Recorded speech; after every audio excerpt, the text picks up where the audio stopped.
Marlene Schiappa, a feminist and writer who is France's junior minister for gender equality, said on Monday that the government was considering precisely how to define street harassment and how much to fine. The government would consult legal professionals on its proposals and hold workshops for citizens across the country, she said, aiming to put measures before Parliament next year. Speaking to RTL Radio, Ms. Schiappa said she had been deeply struck by the response to the #ValenceTonPour hashtag. "We all have stories of harassment and assault," she said, adding, "One of my best friends said something with this hashtag that she had never told our group of friends. This hashtag, with the barrier created by a screen, can help people speak out, and I think that it is truly beneficial." Some commentators argued that sexual harassment accusations would be better handled in a courtroom and on social media. "Denouncing sexual harassment on a social network with a hashtag isn't the appropriate place at all," said Christophe Noël, a labor lawyer. "It can rebound on the accuser and create an open door to excesses and defamation."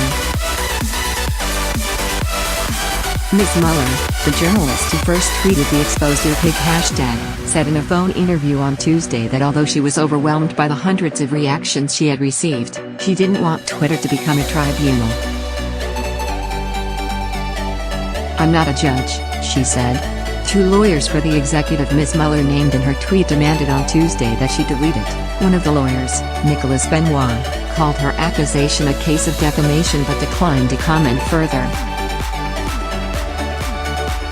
The executive didn't respond to requests for an interview.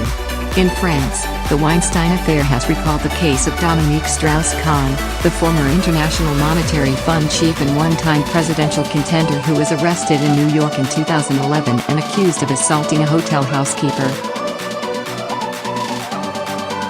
Those charges were dropped, but helped dent the long-standing French reluctance to breach the privacy of public figures, no matter their sexual transgressions.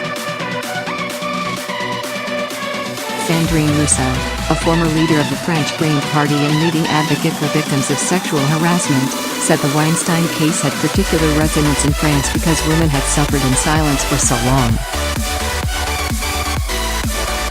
Ms. Rousseau was one of a dozen women who in 2016 accused a Green Party legislator, Denis Baupin, of sexual harassment, saying he had pushed her up against a wall and kissed her against her will. Mr. Baupin, who resigned as vice president of France's National Assembly, denied the accusations and the case was dropped on the grounds that too much time had elapsed. DSK was the first blow, and Baupin the second one, Ms. Rousseau said in an interview, referring to the initials of Dominique Strauss-Kahn. The Weinstein revelations have had a strong echo in France, because what used to be seen as naughtiness is now being considered as sexual harassment. Ms. Rousseau said Expose Your Pig was a good start, but words needed to be translated into action and successful legal cases remained rare. According to a 2016 study by FOP, a leading pollster, just 65 of the 1,048 sexual harassment lawsuits in France in 2014 led to a conviction. But the atmosphere may be changing. In December, Georges Strawn, who was a mayor and a government official under former President Nicolas Sarkozy, will stand trial on accusations of rape and sexual harassment after two women said he had assaulted them in a locked room in the town hall when he was mayor of Dreville, south of Paris. Mr. Tron resigned in 2011 over the accusations, which he denies.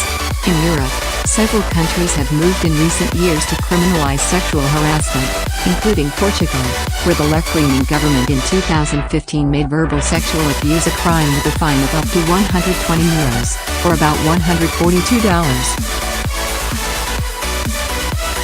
Belgium has also moved against sexual harassment, and in 2014 introduced penalties including a jail sentence of up to 1 year for remarks intending to express contempt for a person because of his or her gender.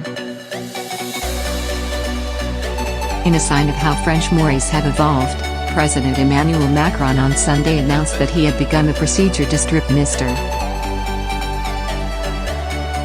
Weinstein of France's highest award, the Legion of Honor, which he had received in 2012 for his work promoting foreign cinema in the United States.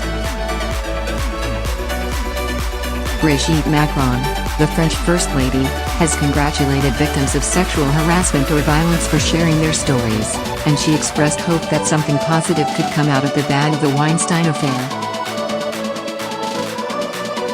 Several French actresses are among the more than 24 women who have stepped forward with accusations against Mr. Weinstein, among them Florence Sterol, Judith Godrèche, and Léa Seydoux, who starred in the James Bond film Spectre. Ms. Seydoux wrote in the Guardian newspaper that when she first encountered Mr. Weinstein, he asked her to meet him for a drink and that he invited her to his hotel room. It was hard to say no because he's so powerful, she wrote.